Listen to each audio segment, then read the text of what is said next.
Hello, everyone. Welcome back to the Correct Opinion Zone. My name is Jack. And my name is Dalen. Today we're coming at you from our brand new studio. Hey. We've been building it over the month, and that means that now we're going to be on YouTube. So we will be on Spotify and YouTube, which is exciting. All the platforms. Yeah, and so if you follow the podcast, you've probably been wondering why we've been gone for a whole month. There's been a couple reasons for that. I kept complaining about Dalen being sick, but then I actually got sick. What were you sick with? Just like headache stuff, just normal stuff. But Okay. And then I had a birthday, and so we didn't record that day. 19, guys. 19. Yeah, and then Dalen went to Oregon for 2 weeks. So anyway, we haven't been able to record for a while. But finally, we are going to talk about what we've been saying we've been going to talk about for about 2 months, and that's Buddhism. And you can tell by our decorations we have lots of Buddhist things here. Authentic. Yes. But I also want to talk about... So this podcast has turned into something where we talk about belief systems, but I also want to, every once in a while, if something comes up, talk about like things that are newsworthy. And recently, Donald Trump the Democrats are trying to get to a point where they can impeach Donald Trump. Have you heard about this? I heard that it was finally sort of being taken seriously, but I will admit I do not know much regarding the topic. And just so you know, a lot of people misunderstand what impeachment means. Impeachment means that you're just accused of the crime when you're the president. So that doesn't mean you're actually being kicked out of office. A lot of people get that mixed up. Is there a word for that? Just... kicked out of office. I don't know. There's been 2 presidents in history that have been impeached, and 0 that have been kicked out of office. So. What the heck? So Richard Nixon was the first person to be impeached. He probably would have been kicked out of office, but he ended up resigning, and his vice president ended up, what is the word when you... Taking over? Well, he took over, but what's the Filling word? In? What's the word when you Substituting. Like the president can give someone, like, they... Oh, I get what, like seceding? No. Seceding is when you, like, leave the nation.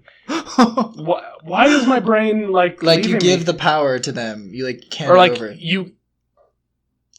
Anyway, I understand. You make it so they can't be accused anymore. I don't know why the word is leaving me. Like amnesty? Whatever. I don't know. I do know what it is. Sanctuary. If my high school history teacher, Mr. Mapp, is listening, I do know what it is. I just Map M-A-P-P. Map. Like Mr. Map. That's a cartoon. That's fake. It's you not had a fake. teacher It's named real. Mr. Map in Idaho. It's a fact. Yes. That's a cartoon. That's like a childhood novel. Mr. Map. So anyway, the Democrats are in the process of trying to impeach Donald Trump. And in my particular opinion, I don't think he deserves to be impeached at this time. Really? Yes. But and let me tell you why. Okay, yeah, go ahead. So, not liking things that someone says is not a reason for impeachment. You can hate Donald Trump's guts. You can hate every single thing he says, but that's not a crime against him. For example, Richard Nixon was actually accused of literal crimes. Donald Trump is just being a retard on Twitter. And being a retard on Twitter is something that I don't like, but it's not a crime, is all I'm saying. I mean... But definitely also, he has had, like, literal things, like, super shady things and acted out Like his words might annoy people, you know, but his actions have actually affected real people's lives, especially regarding like immigration. And, you know, during Obama's campaign presidency, it was like, let's make sure to focus on serious criminals and deporting those illegal immigrants. And then Donald Trump was like, zero tolerance. We're going to deport. You hear? There's some people outside. I heard children. Children in an old folk. Just kidding. But Donald Trump was like, zero tolerance. We're going to deport anyone, like children, families, separating families at the border, locking children in cages. A child died because he was mistreated. Like his policies and his words do lead to actual policies being made that affect negatively people's lives, you know? And that's why and he's been accused several times. I mean, whether it's valid or not, like many people have accused him of like sexual assault, like multiple women. But that's what I'm saying is in our country, you can dislike his policies. There's tons of people that didn't like Obama. There's tons of people that didn't like George W. Bush, people that didn't like Jimmy Carter. That doesn't mean they are committing crimes. That just means you don't like... That was my phone, I think. You don't like what they're doing, and that's not a crime. But what about his relationship? Well, because so many people are like jump on the train of hating Hillary Clinton because of like the whole email scandal and stuff like that. But as far as keeping things like confidential and professional, and like Donald Trump, what about his strange relations with Russia and stuff like that? And when the FBI leader tried to investigate that, he like fired him and stuff that's like really shady like that no other president has so done that's before. What the original thing was. Is there? I'm not exactly sure. So we're not a political podcast. So, we're not. I'm no expert. I just don't like. I would recommend listening to the Ben Shapiro podcast, Pod Save America.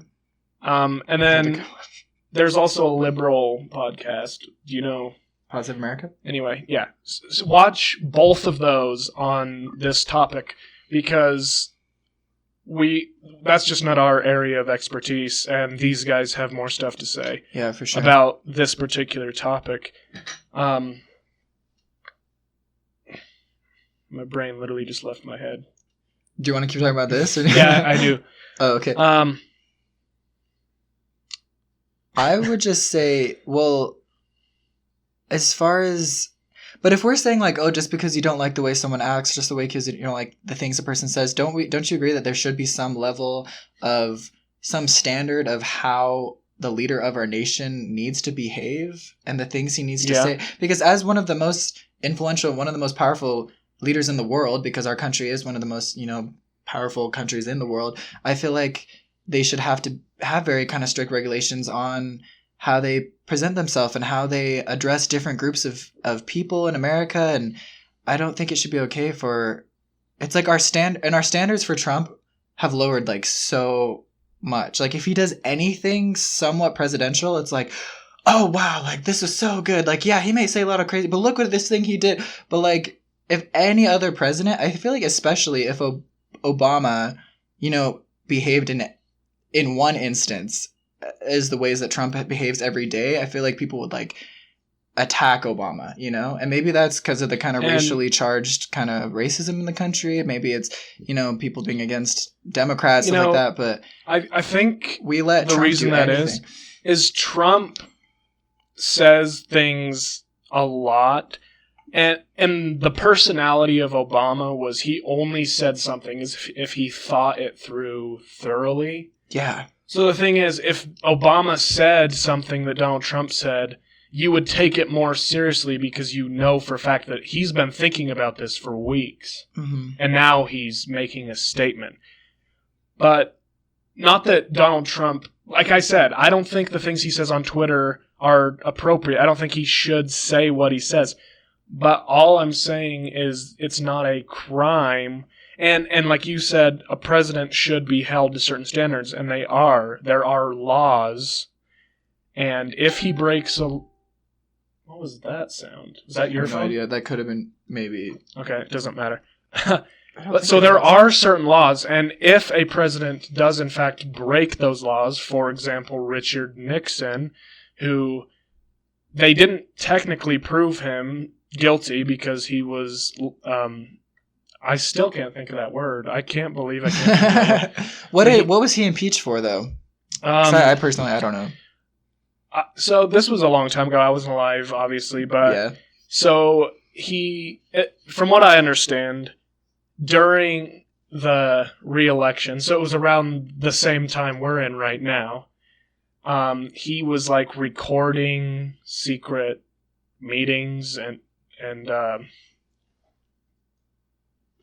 sorry, I just had to make sure we were still recording.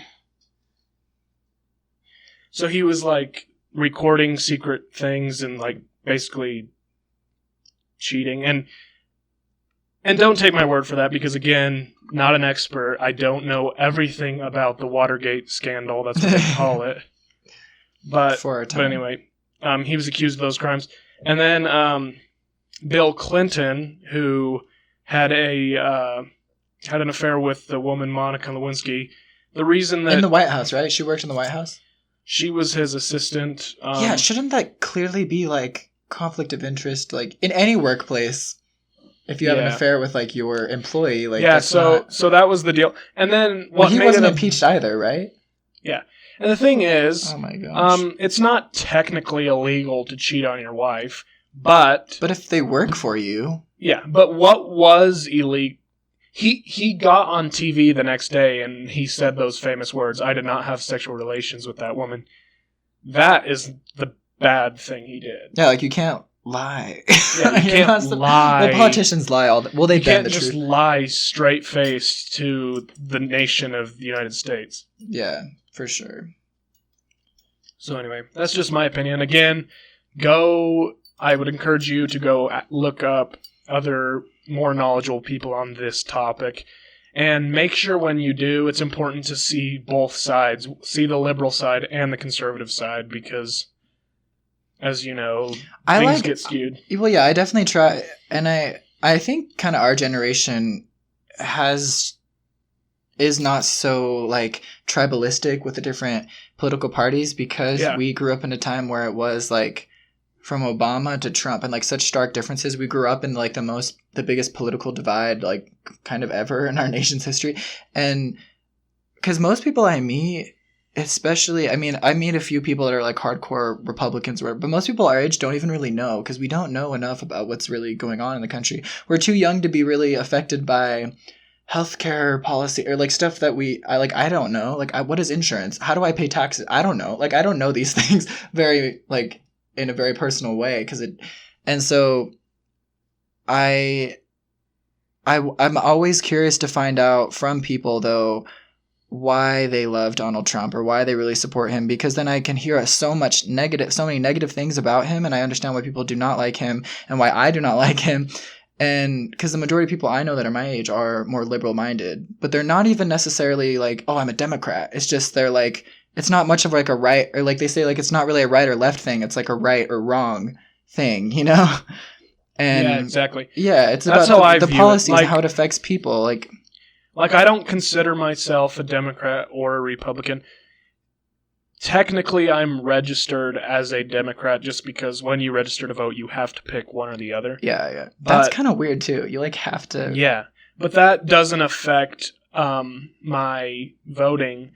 I actually voted for Republican. Like, the first time I ever voted was for governor of Idaho. I voted Republican, but I didn't vote Republican because Republican. I voted based on the candidate. I voted Republican because I believed Brad Little was the best governor for the state of Idaho. Yeah. That's how... And I think a lot of people, especially younger people, feel that way. Mm-hmm. Which you already said.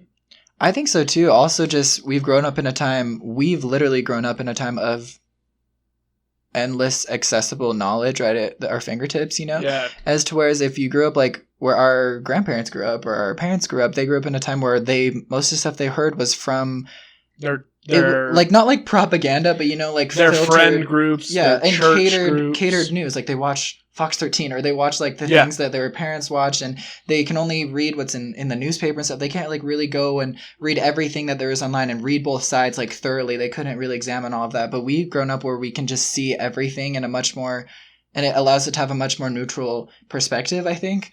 And so, yeah, but I think that's a really good thing, good sign in our generation. But also a not good sign is that because of that kind of neutrality, we kind of feel like helpless. Yeah, so a lot of people don't vote. I've never voted, to be honest. I mean, I've always been like out of the country or something when something was going on. But a lot of people I know, it's kind of how we've talked about how younger people are less and less spiritual and less religious, you know? I feel like we're getting less and less political as well. And less like of those tribalistic. It's like we're becoming more neutral and more accepting with their newer generations, which is a good thing. But also, it's like voting is important, and you do kind of have to pick a side because it affects millions of people's lives, the people that we put into office, you know. But yeah, I still have yet to talk to someone who's like a hardcore Trump supporter and give any valid.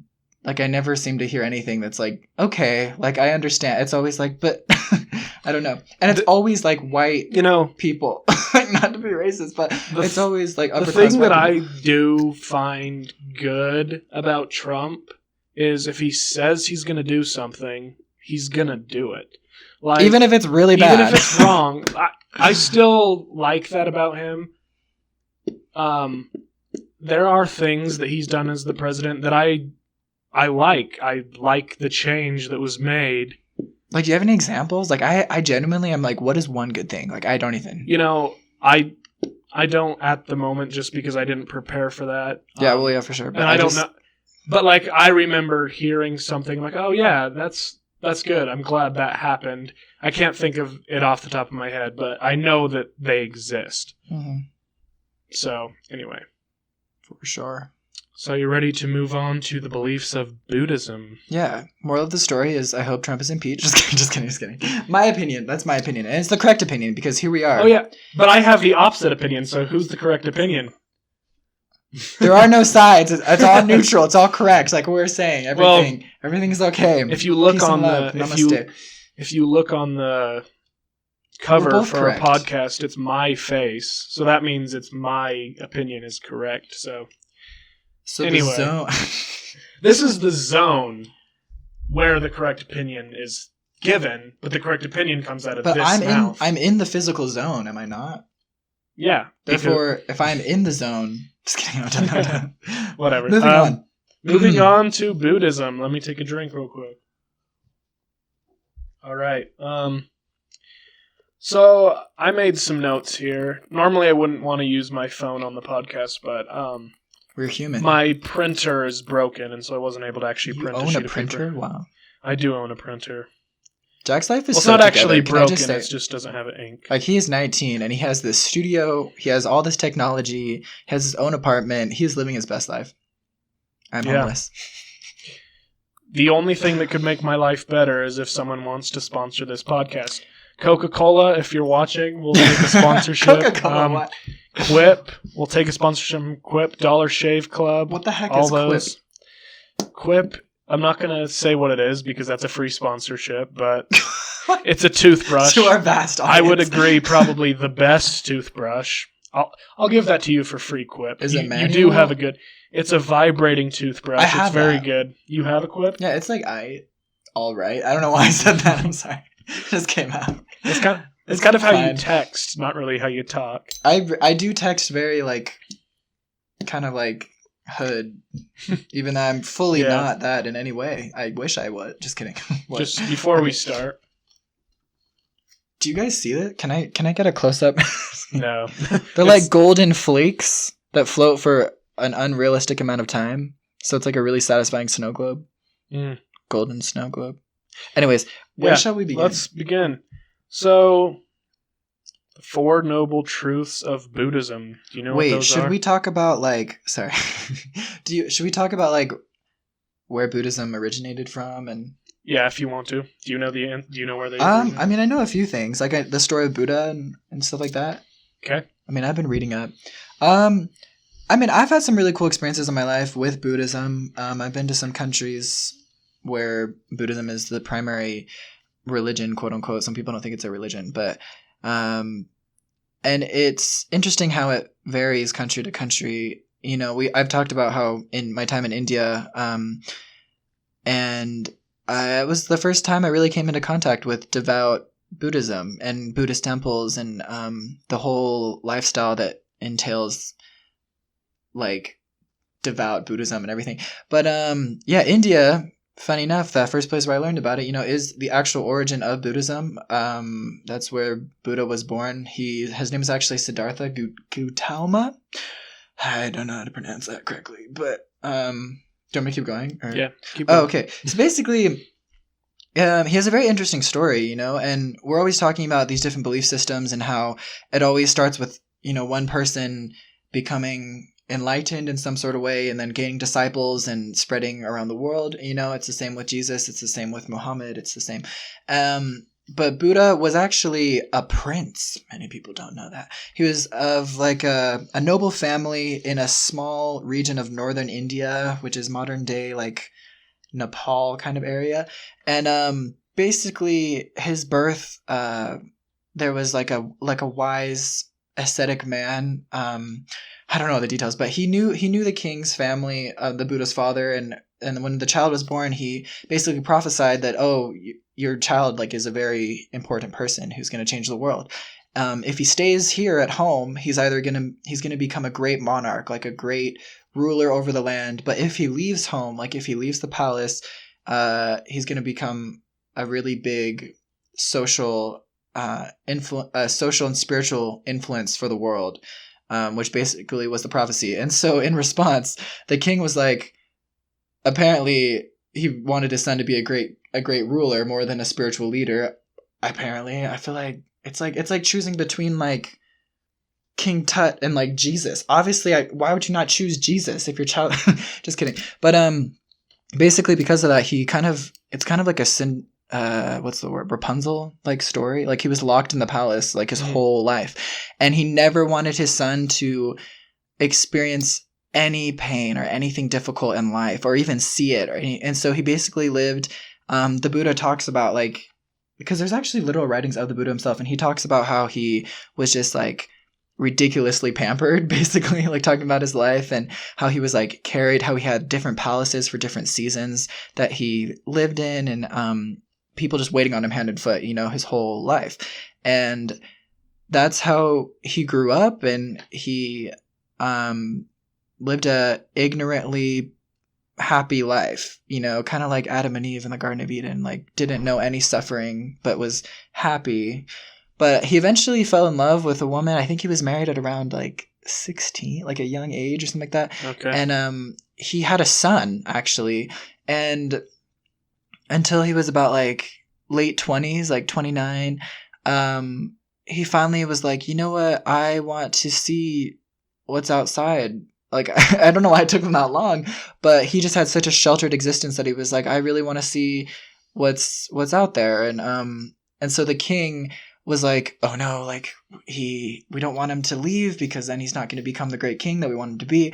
And so they basically like went out into the streets of the city, and they took away all the sick people and like commanded any of the old, sick, dying people to like hide inside, and they cleaned up all the streets, and they made it look really happy and quaint so that it would not like shock him or upset him in any way or make him think anything. And so basically, yeah, he was going, and much to the fault of the king, they weren't able to hide every single flaw that was in the kingdom. And he came across like 4 signs, I believe.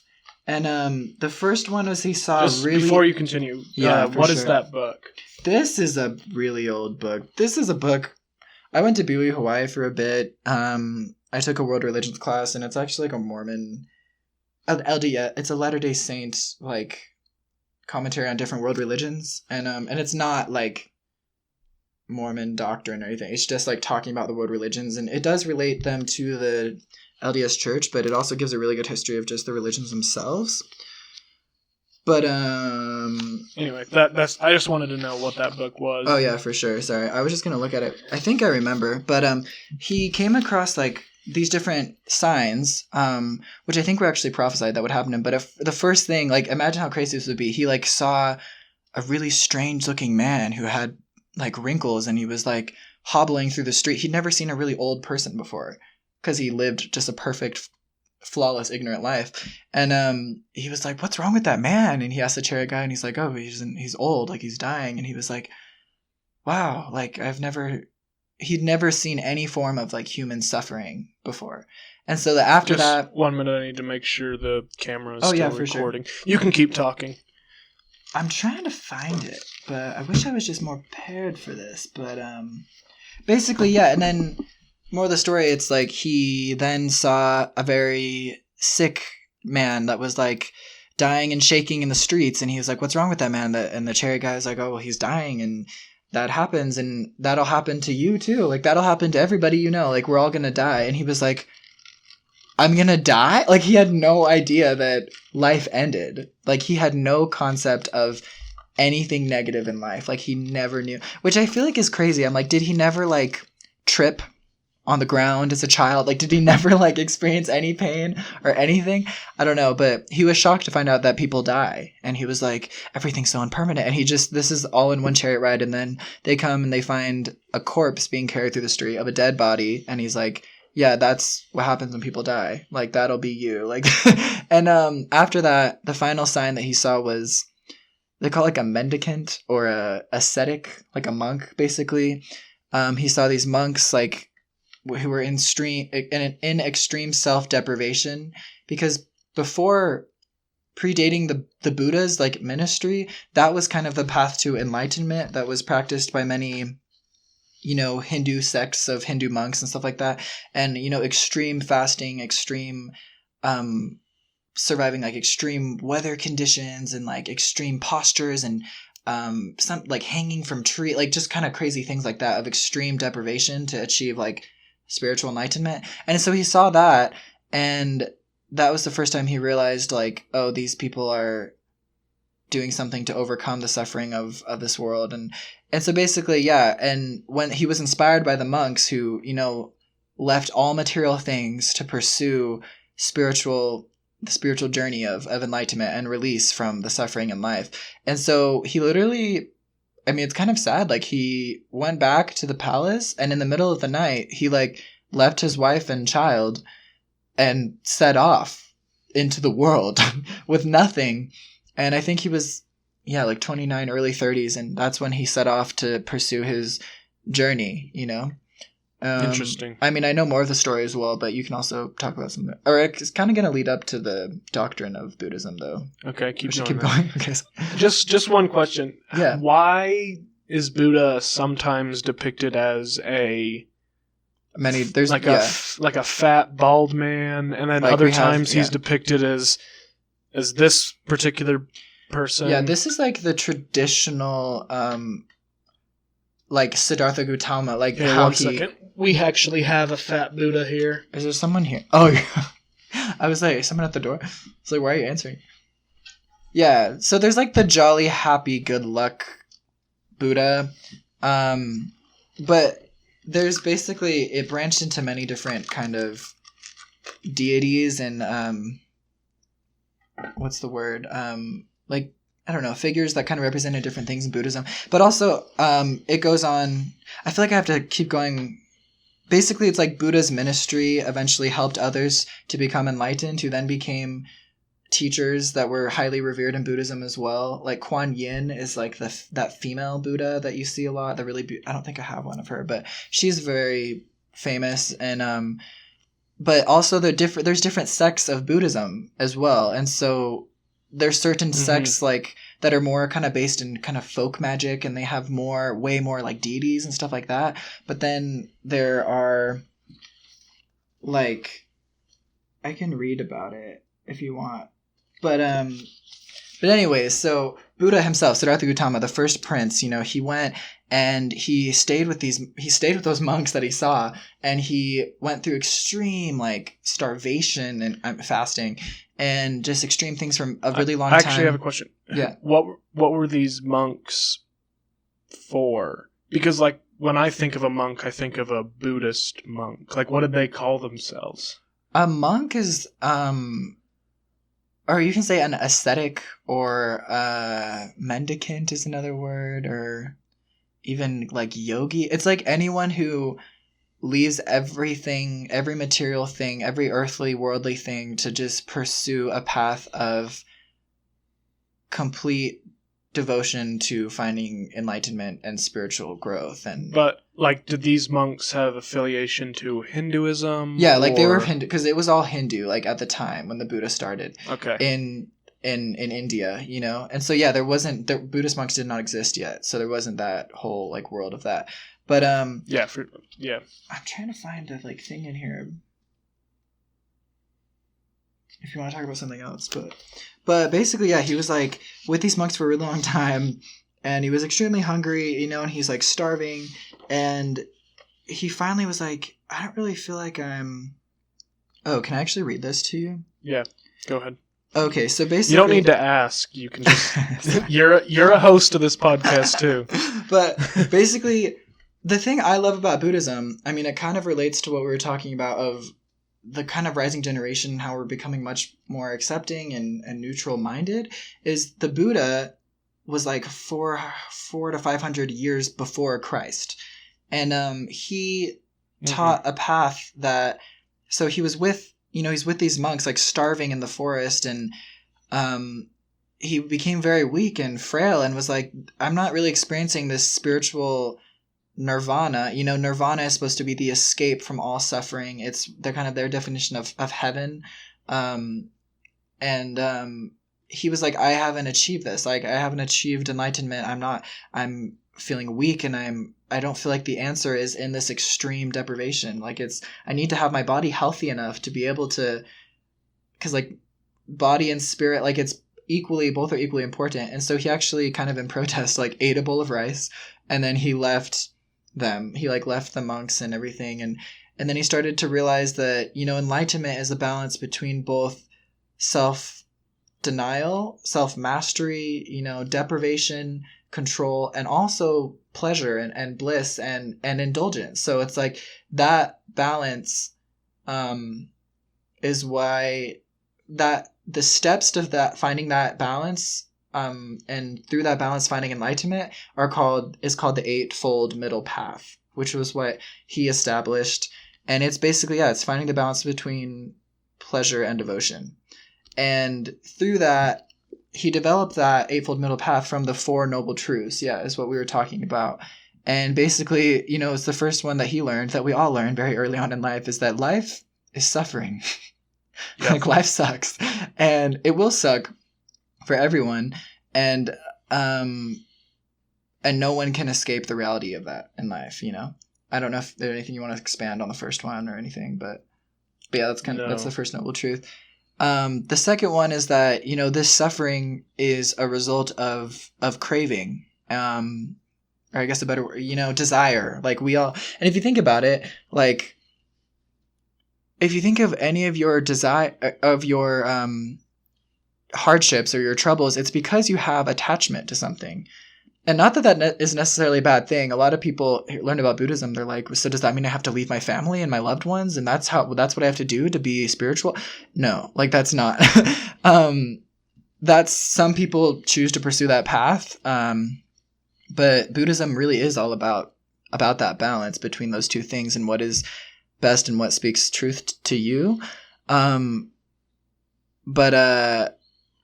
the second noble truth is that, yeah, like any of your suffering, any of your hardships are a result of you wanting.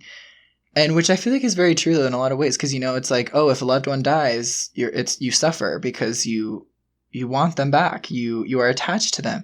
If you are upset about the way you look or your self-esteem, it's because you're wanting to be better, you're wanting to look different. If you're on social media and you're feeling insecure about your life and comparing it to the highlights of everybody else's life. And I so often, especially in this era, you know, with social media, I often, in my posts, the things I follow are like positive things, like travel bloggers and photographers, and like they're beautiful, cool things to see, but I can't help but still always feel this kind of sense of like, dang it, like maybe I need to like, oh, I want to do different, oh, I want to be like that. It's always like that desire that leads you to have just less and less kind of just pure happiness. And like, I personally, I don't know, I don't think it's wrong to want things. I feel like that's the only thing that really propels us forward. But I get what the Buddha taught of saying that suffering, I mean, really, yeah, it kind of makes sense that it is a result of attachment and craving and addiction. Like addiction is a huge thing that causes suffering, and that's for sure, that really illustrates the second noble truth. But then the third noble truth he taught was that, you can overcome suffering, I think. Yeah. Is that right? Do So you have them? we can go into that. So yeah, I don't got my book. So there's 4 noble truths that were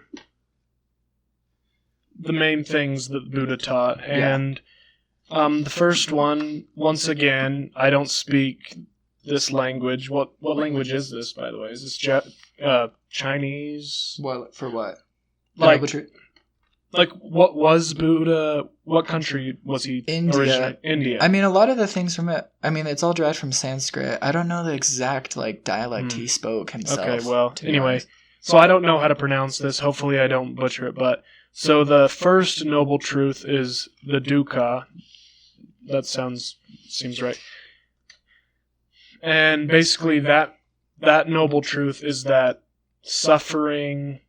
There will always be suffering in life. Everyone experiences suffering, and that's just how it is. And then the second noble truth is samudaya, and that is there is a cause for suffering, and there is a purpose and a reason for suffering. It's not just I like that. It's not just there for no reason. It serves a purpose. That form of belief also holds up in Christianity and Judaism and Islam. They all hold up in that sense. The third noble truth, Nyoda,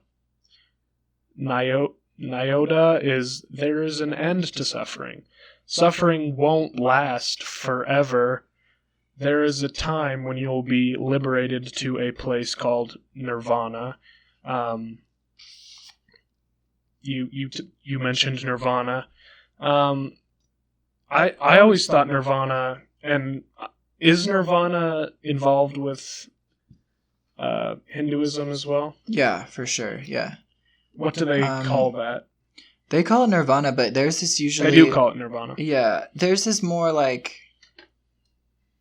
It's like Buddhism. They say it's a religion, or it's a philosophy of self-salvation, and that's why in many regards people think it's atheistic, because they don't worship Buddha as a deity. He's like a divinely inspired messenger of truth and teacher, but in Hinduism, it's a lot more about the reincarnation and being reborn as all of these different things until you achieve nirvana, which is the escape from the cycle of constantly being reborn, to where you'll finally be in nirvana, like their version of heaven. Oh yeah, because that's one of the teachings, is that if you don't succeed in making it to nirvana, you get another chance and you're reincarnated. Mm-hmm. But in Buddhism, they also believe in nirvana, but it's also kind of like that state of enlightenment kind of is nirvana as well. Yeah. And I don't quote me on that, but it almost seems like, I guess you could almost say the Buddha, because the word Buddha means awakened one, one who is enlightened. And I feel like that kind of is their nirvana, though, the enlightenment. So Buddhism is kind of different, because it's almost like you can achieve nirvana while being in this life, as he did, It's not always when you die or something. Yeah.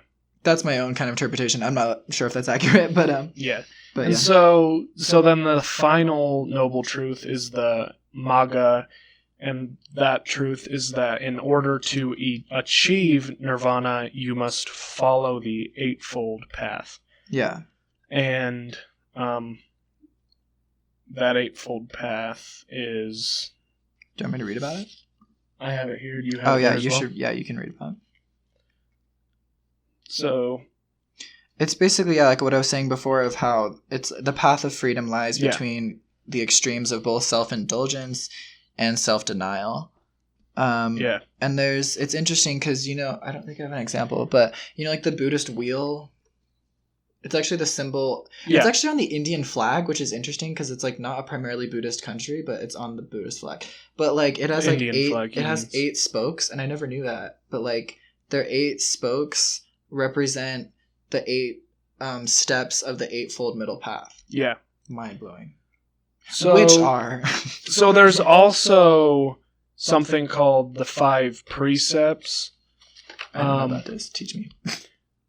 I don't know if I think we should talk about these first. So these are like if a Buddhist person wants to be living I do know good this. Life. It's kind of how you it's kind of in Judaism and Christianity, these would be called the 10 Commandments. They call them, there's 5 of them, and they're called the 5 precepts. So the first one is do not kill. So just like 10 Commandments in Christianity. Ahimsa. Do not steal. Do not lie. And then the 4th one, do not misuse sex. So part of this, they actually mention specifically that they're against homosexual relationships. So there's that. That's interesting. Excuse me. Sorry about that. So yeah, they believe that sex has a purpose, that it's not just for your pleasure. Therefore, that would mean that homosexual relationships wouldn't be permitted because they don't serve an actual purpose. Like, they don't serve a purpose of besides pleasure, reproducing. Right. That's so interesting. I didn't know that about Buddhism. But I feel like it's not like something that's strictly... Well, because anyone can be like Buddhist, though, because then... Well, I mean, the thing is, it's not like...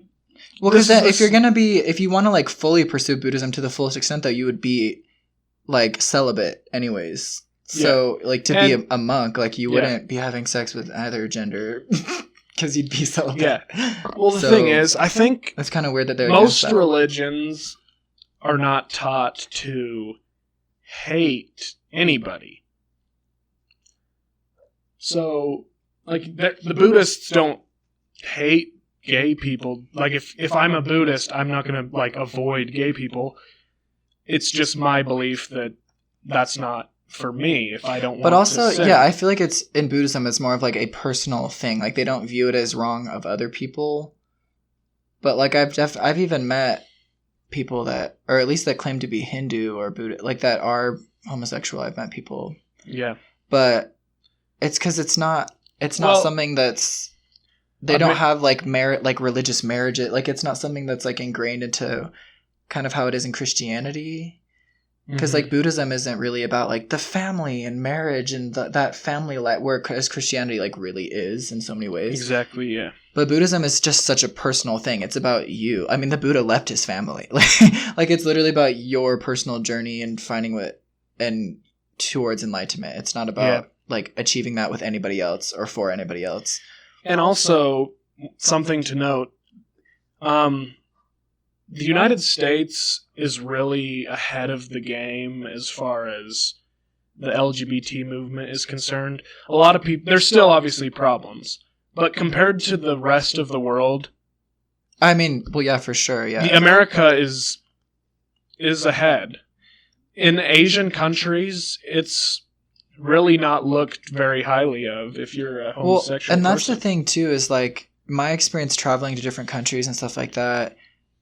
It's like you have to realize like that the people you're meeting of different religions and stuff like that, it's not necessarily that they're just for or against your kind of belief systems. It's just that they have a completely different, totally different kind of perspective and upbringing and culture and spiritual outlook on the universe. And so if you go to a Buddhist monk and try to discuss LGBT issues, it's not necessarily that he even has stigma or homophobic even thoughts about it. He just has a completely different doesn't even threshold of think that was a thing that happened. Well, yeah, and he might not view it as something that's morally wrong, but even his sense of morality is completely different to yours, you know? So it's like, I don't know, it's like hard to explain, but that's something I've definitely learned while traveling, is that it's not necessarily that they're closed-minded, it's just that they're different minded, like Yeah. completely. While as people in America, if you're like going to be homophobic, I'm like, wake up, you're freaking so annoying, stop it. Like people like that. But when you're exposed to everything and you're raised in the same environment, and yet some people are still discriminatory, especially in an age where we all have access to all internet. Like if you're ignorant, it's kind of your fault at this point in America. But in other countries, yeah, it's a really different story. But I actually just, I just got back from Oregon, and there's a place I used to visit. I'm just laughing. it's all good. Donald Trump just tweeted again. What do you say? Wait, you follow him? Wait, I want to follow. Wait, Yeah. Not to support him, but to like be aware of. So I'm already so he cringing. says the do nothing Democrats are exposed, and then there's a video here. I'm not gonna watch it, but he calls them the do nothing. And then I didn't see this one before. It says the great scam is being revealed. And he sounds like clickbait. Like he sounds like one of those YouTube channels the that's thing, like, I feel like he's guess just- what? Like that's what he tweets like. That's why all caps like. Donald Trump is just a stand-up comedian. That's why he's pulled off the biggest show like anyone's ever known. The biggest act of comedy gold. That's why. This is actually just the biggest stand-up. That's so funny. History has ever known. Anyway, let's get back to is he actually a genius? Like, have we all been bamboozled by his comedy? His comedy gold. Could you imagine someone pulling that off, man? Anyway, so that's the fourth. The fifth is do not consume alcohol or any drugs. Intoxicating something. And I just have something interesting to say about this because that's. And they also say anything that clouds the mind. Yeah. So okay. A lot of people will say, like some Buddhists, like won't watch TV. They won't use the internet. Yeah. Things like that. But that's the thing is, because we can talk about Buddhism, and since we're not as like familiar with it, we might think it's like much more orthodox than what we think. But then other people, will talk to me and be like, "Oh, but aren't you Christian? So you and I'm like, "Well, yeah, but like things are not like word for word like in everyone does not live up to the same standard of what maybe like the text of the religion says or something, And but because I just got back from Oregon, and there's a place actually in Washington where like I lived right on the border of there. So there's a place in Washington that's like a Buddhist monastery, and it's really funky actually. It's actually a druid, like the druids. Oh yeah, like the Merlin druids. It's actually we definitely need to talk about. Oh my gosh, because I didn't know it was a real thing, and I met their priest. Stay tuned for future episode. But like they have a druid priest, and there was like a Stonehenge there, and all of these like altars for like the pagan like deities of Celtic lore, but it was like a religious place. Like I thought it was like a cool like exhibit, but it's like people go there to like worship and do like ceremonies under the full moon and crap like that. And I was like, that's so cool. But that place was jointly combined with a Zen Buddhist monastery. Pacific Northwest is just like that. And so it was really cool. And I've been going there since I was a little kid, because when I was very young, I've always just been extremely drawn to Asia and Eastern philosophy. And same with me. Yeah, and I was like in 6th grade, and this Buddhist monk named Kozen came to my school, and he gave a talk, and I thought he was so cool because he was like a legitimate monk. I'd never even seen a monk before. Kozen? Isn't that the name of a guy from the Avatar: The Last Airbender? Kozen? I feel like it is. I think Kozen is because he like chose that name because he's an American that became a Buddhist monk. Well, he freaking watched Avatar: The Last Airbender. He didn't even realize that that's where he got the name from. Wait, who's Kozen in the show? I might be wrong. Dad or something? I think so. There's like Avatar Aang, Avatar Roku, Avatar Kyoshi, and I think Avatar Kozen is before. Oh, one of the avatars. Wow, you just watched this. I literally just watched the show. That's why I'm thinking about it. Yeah, but you know it really well for just having seen it. Like, it's not like you've been watching it for years or something. I'm impressed. Anyways, so his name was Kozen, and I actually kind of want to talk a little bit, maybe later on, about his story, because he has an insane life story. But basically, I was kind of a nerd, and I like wrote a letter to him or something like that, because he didn't have like a phone, but I could like they gave us like his address to the monastery, so I wrote letters to him, and then I eventually went to go visit him because it wasn't close to it wasn't far from where I used to live, and we used to go there several times and just talk with him and like learn about Buddhism. And I haven't been back in like 6 years, but we just went last week, and it was so cool. He was still there. He's 70 now. And he's actually of one of the branches of Buddhism called Zen Buddhism, which is much less orthodox than a lot of. It's much more just kind of, what's the word, ethereal. I don't know. It's much more like kind of abstract. It's not so like cut and dry as some of the other concepts in Buddhism. But the camera like only record for a certain amount of time, so I have to keep restarting it. Just a second. Is it even going right now? It just, should I stop? No. Yeah. Pause for just 1 second. Should I stop talking? Okay, we're recording. Hey, and we're back. Anyways, talking about Kozen, my avatar. Just kidding. No, the Buddhist monk friend, and I got to see him again. He had the same dog.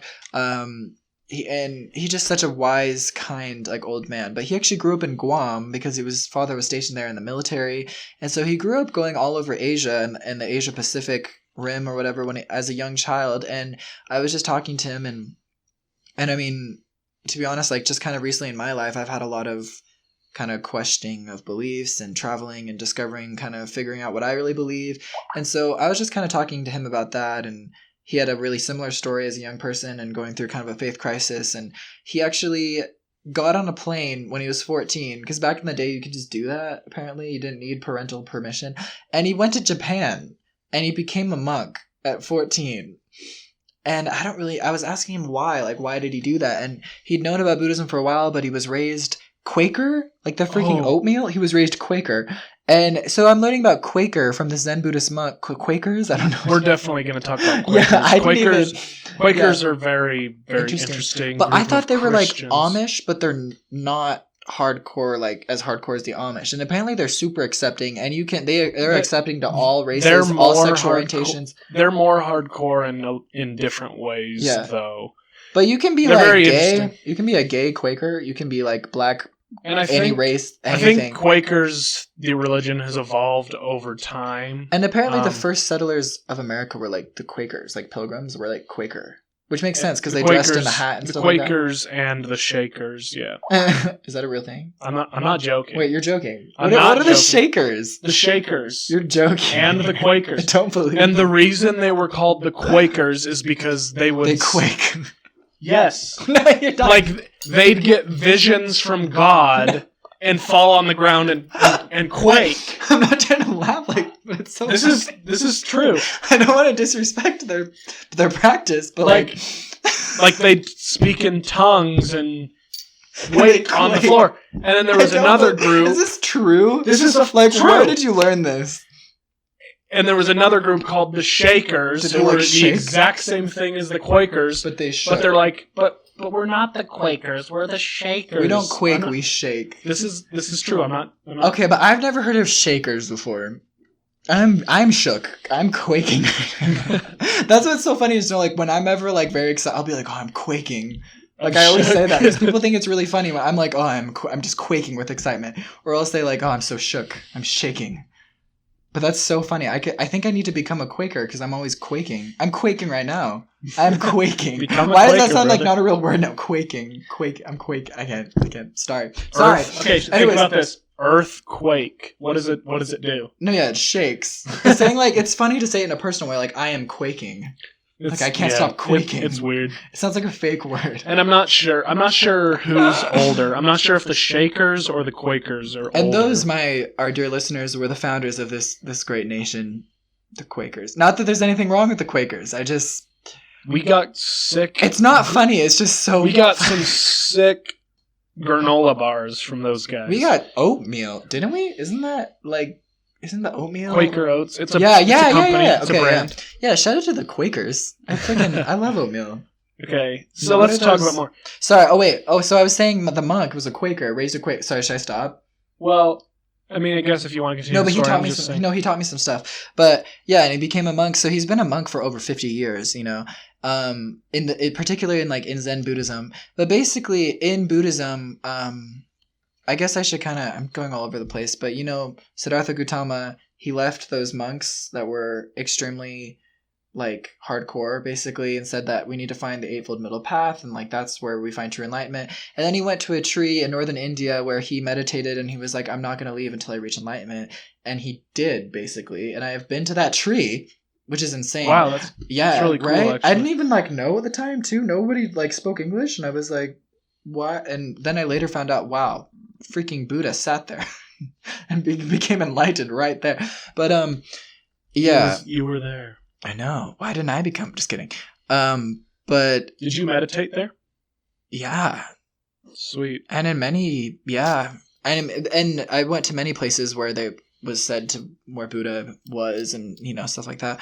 But because there's so many different like holy sites and stupas built like in honor of Buddha, like where he was. And but basically he was there, and after that he began his like ministry, and he first like went back to some of those monks, and he started teaching them, and they like joined him and became the Sangha, like the first brotherhood of like the first monks, kind of like much like, you know, Jesus and his first apostles, you know, which is interesting. So they actually have very similar parallels in many ways, the life of Christ and life of Buddha. All religions do. Like yeah, well, yeah, for sure. Yeah. I mean, that's what we've really come to understand. Yeah.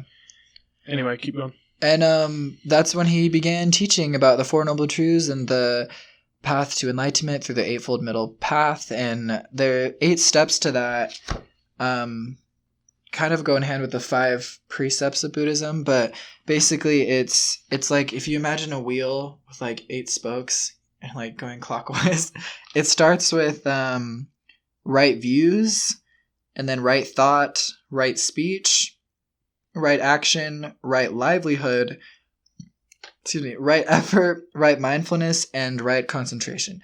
And we could go and talk about each one of those, but I don't know if we really have time. But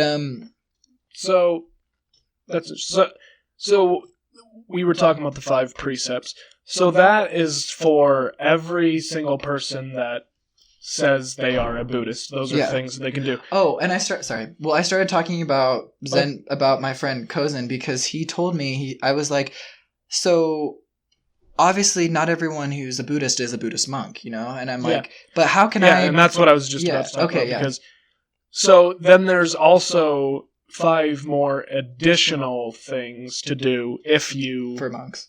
Decide to take that path in life, being a monk. Mm-hmm. So those things are, you are not supposed to take untimely meals.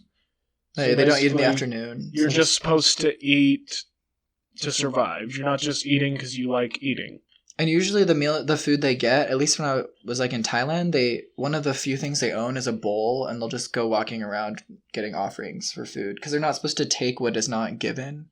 It's like another rule for them. So yeah, it's really interesting. They're not supposed to dance or sing. Yeah, I could not. They're not supposed to make music. Oh man, like yeah. There goes my dreams of being a monk. You know, I would like to be a monk for like a month. I was gonna go. Oh, there's no. Oh my gosh. Welcoming our guest speaker. Wait, come inside. Someone walked into my studio. Do you want to come say hi to the camera real quick and then leave? This is our guest. Or you can sit in the thing and be This quiet. is Tyson Thomas. He's actually a practicing Buddhist. Yeah. He's been a Buddhist for 16 years now.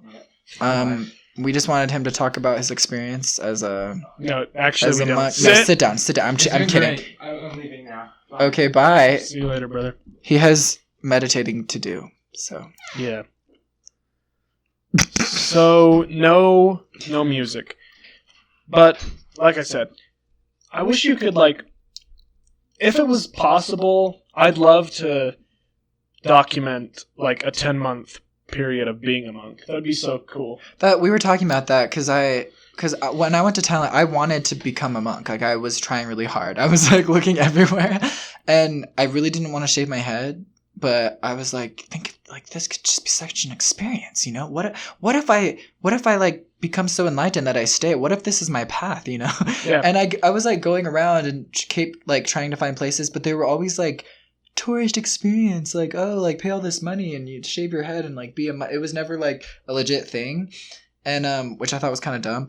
But I did do a, what do they call it? I can't remember what it's called. But there's a word where I went and I stayed, and they were actually Buddhist nuns. And I stayed in this place and it was just donation based. And you're supposed to do it for 10 days. And I only had time to do it for 5. But it's like, you're kind of like fasting. It's like you're only eating like vegetarian, like really simple meals, like at their time periods. And we had to wake up at like 5 a.m. and 4 a.m. and stuff like that.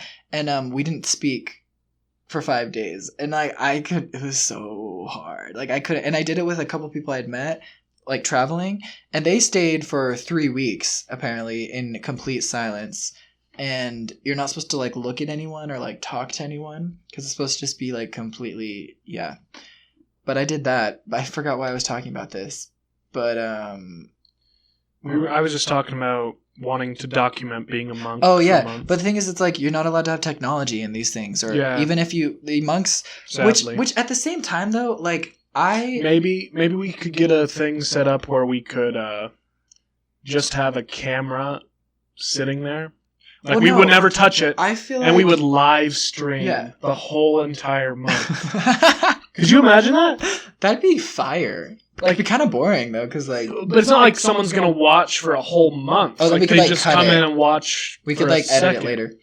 But the thing is, one of my biggest experience going to Thailand and Cambodia is like, I think us in the West, we really revere Buddhist monks. Like, oh wow, they must be an oasis of spiritual knowledge. Like I want to like learn from them, and I've experienced that. I used to work at like a yoga studio in Oregon where I grew up, and we had like a guest Buddhist monk come in one time, and it like was packed. Like all these people showed up to like learn from the monk.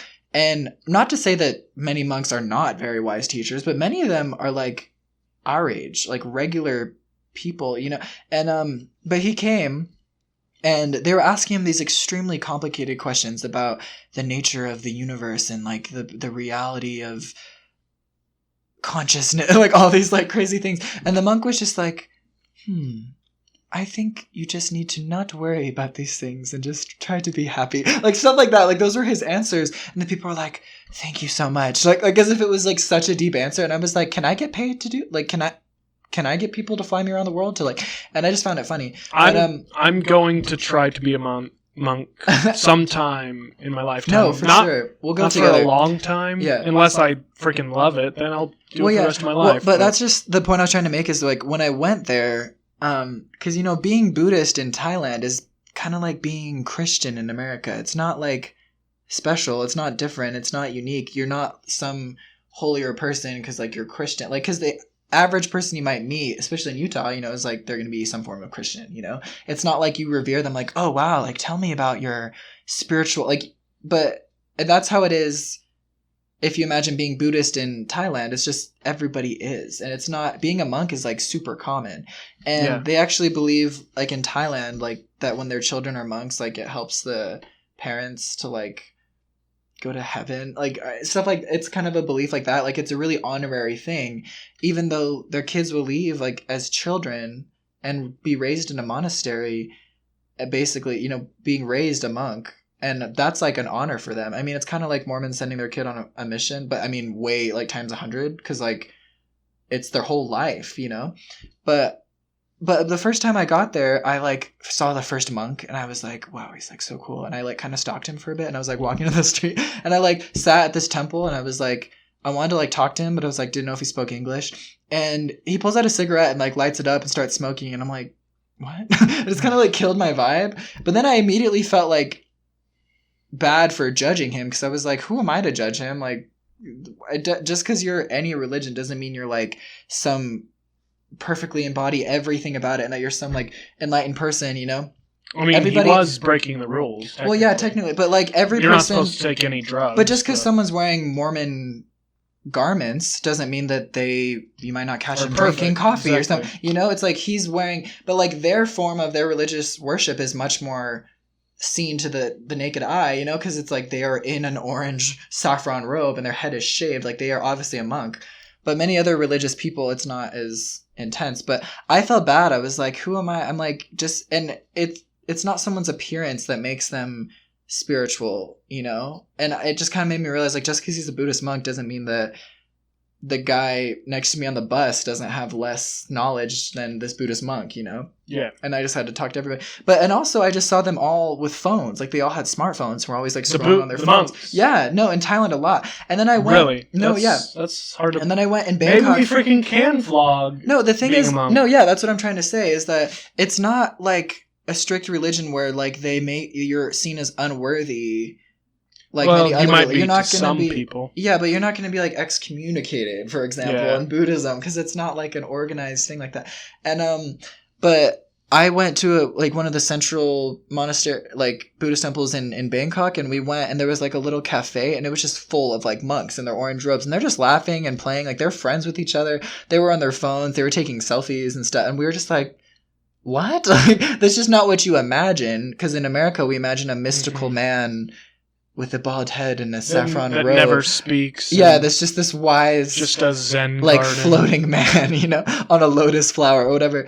But the truth is, it's like it's kind of the same thing, with LDS missionaries. It's like you talk to them, you realize that you're just a normal person. You're like 18 years old. Like, doesn't mean you can't still do a lot of good, but you're not any more like special or holy because of what you. Yeah. Whether you have a name tag, whether you have a Buddhist robe, whether you're wearing garments, Let's just finish this off real quick. So yeah. So they're also not supposed to use garlands, perfumes, or any other personal adornments. They're not supposed to. Do they use soap? I'm sure they do. They wash. Yeah. A lot of them are naked. I don't think that's a perfume or an adornment, but most of them don't even wear underwear. They're like just have the robe. They're like naked. I mean, they have a robe, but there's nothing under it. Yeah, I'm just like, it's very interesting. They're not supposed to use high seats or beds. I read like the beds are on the floor. Like tall beds. Yeah, they're not supposed to use tall beds. They sleep on like the ground. And then lastly, they are not supposed to accept gold or silver. Specifically, yeah. They're all kind of rules that are just supposed to make them more. Are they allowed to accept cash? Yeah, I wonder. So like when Buddha or whoever created these rules, they do accept cash. Actually, the money that existed at the time was gold and silver. Yeah, it's true. They didn't know that money would be made out of paper in the future. Yeah, for sure. Do you think they would have meant for you not to accept money of any kind? I think...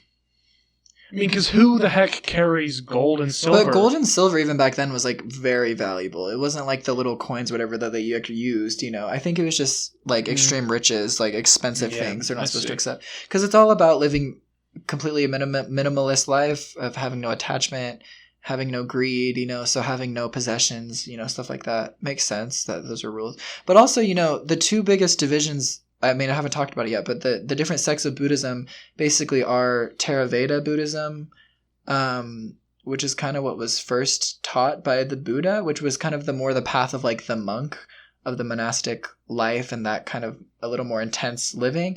But that's actually known as the lesser vehicle is what they call it. And it's called a lesser vehicle because it's a vehicle to help people get to enlightenment, and it's lesser because it's less amount of people that will take that vehicle. It's like there's not as many monks in the world as there are just regular people. And but the greater one, the biggest form of Buddhism today is called Mahayana Buddhism, which is much more prevalent like in China and like where there's way more people. And they're Buddhist, but they're not like Buddhist monks that are following like these intense lifestyles, But that's known as the greater vehicle because it brings so many other people closer to enlightenment. And that's the most common form of Buddhism today, population-wise. But there's also Zen Buddhism too. Can I read this like interesting thing? Yeah, go ahead. Because then there's also another school of Buddhism. It can be treated as like an aspect of the Mahayana form, but it's actually called Vajrayana, and it's known as the vehicle of the thunderbolt. And Vajrayana emphasizes a bold theology which mingles traditional thought with magic. It is known under several names, but it's there's also another form called Mantrayana, which is the vehicle of mantras or holy words, and Tantrayana, which emphasizes the use of magical manuals and texts. And Vajrayana is practiced primarily in Tibet and Mongolia. So Tibet and Mongolia have the more kind of mystical magic kind of centered forms of Buddhism, which I'm like really interested in that because no one ever talks about that. Like, because I've only ever heard of Theravada and Mahayana. Like magic, magic, like talismans, bending, and, like bending and spells air and and stuff texts. like that. Actually, yeah, so long ago. What is that? I don't know. What's the theme song? Long ago, the Fire Nation, before the Fire Nation attacked. The 4 nations lived in harmony until the Fire Nation attacked. Do you actually know? No. I mean, I kind of know, but I don't know it by heart. Even no, though when I went to Cambodia, when I went to I guess, well, technically Angkor Wat. Have you heard of Angkor Wat? That giant. Have you seen Tomb Raider? I've heard. You know when she goes to like that temple, the giant temple?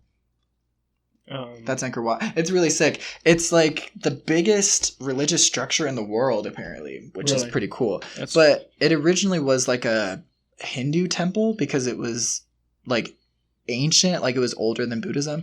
But it is now one of like the most sacred places for Buddhism. It's kind of interesting. It's kind of been like converted, even though it's ancient. But there's so many monks there, and I actually was like, I got blessed by a monk there, which was really cool. But that place, like And that's another interesting about being a monk is you can be a monk for as long as you want. It's not something that you're not a sinner if you leave. They call it like disrobing. Like you leave the order of being the monk or whatever. You can still be, follow the teachings of Buddha and stuff like that. But it's not like you can literally become a monk for a month and it's not like disrespectful. It's not like seen as cultural appropriation or whatever. Yeah, it's literally like it's totally okay. It's as long as you want to do it.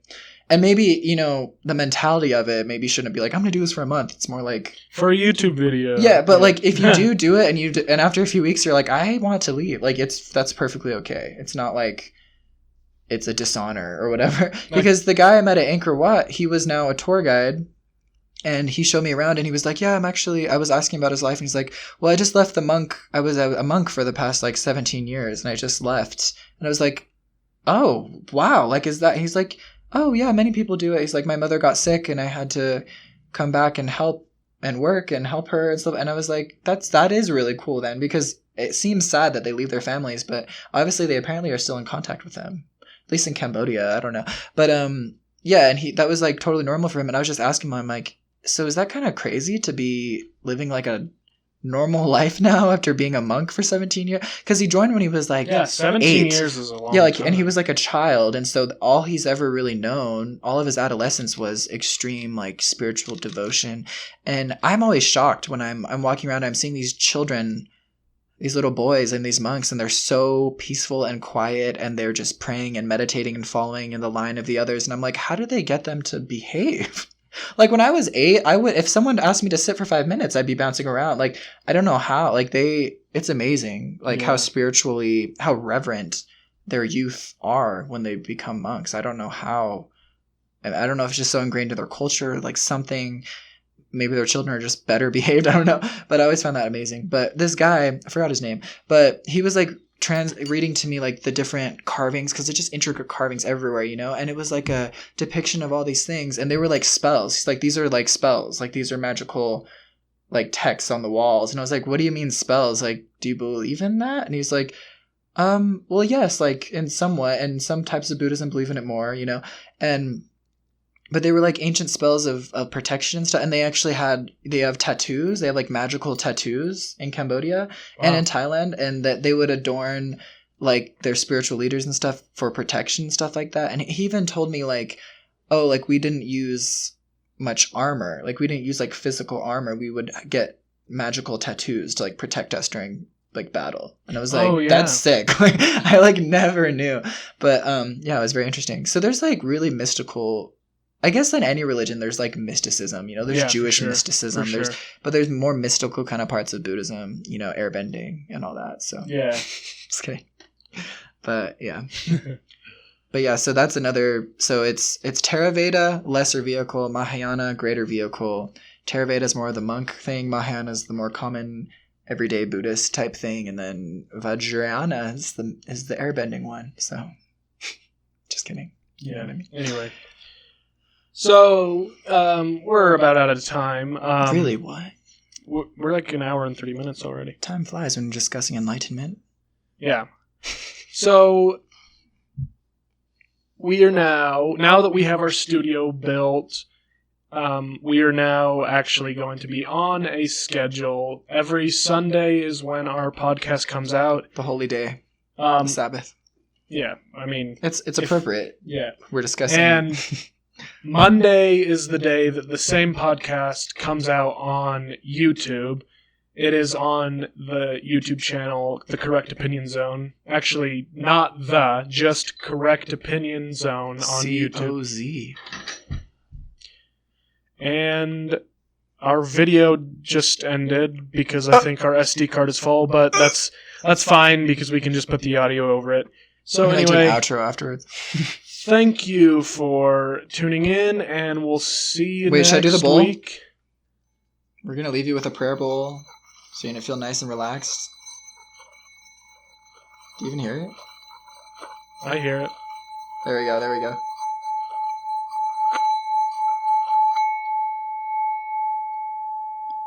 Wow, that was incredible. All right, goodbye.